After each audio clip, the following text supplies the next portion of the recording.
बनाना start करते हैं। नमकीन गोश्त बनाने के लिए हमें आधा किलो जो है चर्बी चाहिए होगी, एनिमल फ़ैट के बगैर अगर आप सोच रहे हैं कि हम नमकीन गोश्त बना सकते हैं और उसको एंजॉय कर सकते हैं तो बिल्कुल आप गलत सोच रहे हैं। तो आपने एनिमल फ़ैट ज़रूर डालना है। ये चर्बी में ही बनता है गोश्त, इसका मज़ा इसी में ही है। अगर आप ऑयल में या घी में इसको बनाएंगे बन तो जाएगा, लेकिन वो मज़ा फ्लेवर आपको नहीं मिलेगा जो आपको रेस्टोरेंट्स में मिलता है। तो हम आधा किलो इसमें चर्बी का इस्तेमाल करेंगे और 2.5 kg मेरे पास मटन है। हड्डी भी है इसमें और बोनलेस भी है, दोनों मिक्स गोश्त है मटन। तो ये डालेंगे हम इसमें। बहुत ही क्विक एंड ईजी रेसिपी है, इसको ज़रूर ट्राई करिएगा। जो ही कुर्बानी का गोश्त आता है आप इसको हल्की आंच पे चूल्हे पे चढ़ा दें। आपको कोई इसमें टमाटर प्याज दही डालने की ज़रूरत नहीं है, कोई आपको इसको बार बार चमचा मारने की ज़रूरत नहीं है, आपको पास खड़े होने की भी ज़रूरत नहीं है। पूरे 1 घंटे के लिए हल्की आंच पे आप इसको रख दें, ये अपने पानी में ही गोश्त पक जाएगा और गल जाएगा। तो आप इसको ज़रूर ट्राई करिएगा। जब तक आप गोश्त के पैकेट बनाएंगे, लोगों में तकसीम करेंगे, तब तक आपका एक गोश्त तैयार भी हो जाएगा और आप इसको एंजॉय कर सकते हैं अपनी फैमिली के साथ फ़ौरन से। 1 टेबलस्पून नमक डालेंगे। नमक आपने ज़्यादा नहीं डालना है क्योंकि खुश्क गोश्त होता है तो इसमें नमक की अमाउंट ज़्यादा हो सकती है, तो इस चीज़ का आप ख्याल रखिएगा। 1/2 कप पानी का इस्तेमाल करेंगे क्योंकि मैं 10 मिनट का इसको प्रेशर दूंगी, लेकिन अगर आपको जल्दी ना हो तो आप इसको हल्की आंच पे 1 घंटे के लिए अपने ही पानी में पकने दिएगा। मुझे ज़रा जल्दी थी इसलिए मैं इसको 10 मिनट का प्रेशर दे रही हूँ। इसको हाफ़ डन मैं प्रेशर कुकर में कर लूँगी और हाफ़ डन इसको मैं कढ़ाई में करूँगी।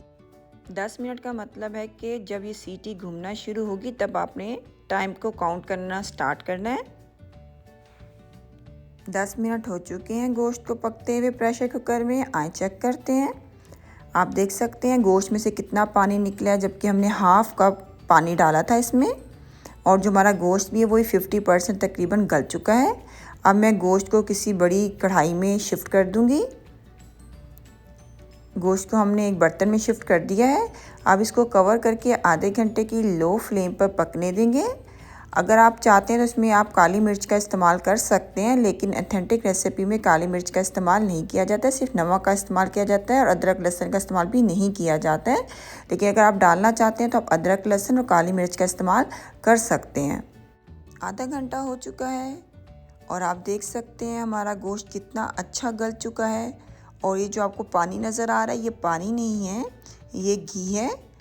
ये एनिमल फ़ैट से निकला हुआ घी है। जो चर्बी आधा किलो हमने इसमें डाली थी वो अब घी बन चुकी है।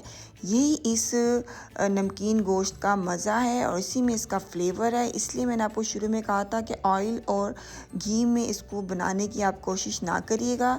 जो चर्बी का मज़ा है इस गोश्त में वो आपको चर्बी के साथ ही मिलेगा।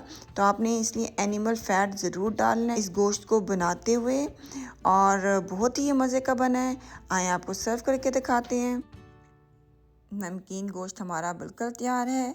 आप इसको ऐसे ही खाएं तो बहुत मज़े का लगता है और आप इसे रोटी और चावल के साथ भी खा सकते हैं, लेकिन ये ऐसे खाने में ज़्यादा मज़े का लगता है क्योंकि ये बिल्कुल खुश्क होता है। फ्राई किया हुआ मटन भी आप इसको कह सकते हैं। बहुत मज़े का लगता है। इसकी बोटियों को आप ऐसे ही खाएं, रोटी के बग़ैर चावल के बग़ैर, तो बहुत मज़े का लगता है। अपनी ईद पे इसको ज़रूर बनाइएगा। ये जो आपको घी नज़र आ रहा है ऊपर से हम ये घी डालेंगे। जितना आप डालना चाहते हैं आप डाल सकते हैं और जो बाकी घी है उसको साइड पे रख लें। उसको आप किसी भी हांडी में इस्तेमाल कर सकते हैं। उम्मीद करती हूँ आज की रेसिपी अच्छी लगी होगी। वीडियो अच्छी लगी तो वीडियो को लाइक करना, फ्रेंड्स के साथ शेयर करना ना भूलिएगा। इंशाल्लाह नेक्स्ट टाइम मिलेंगे एक नई वीडियो के साथ। अपना बहुत ख्याल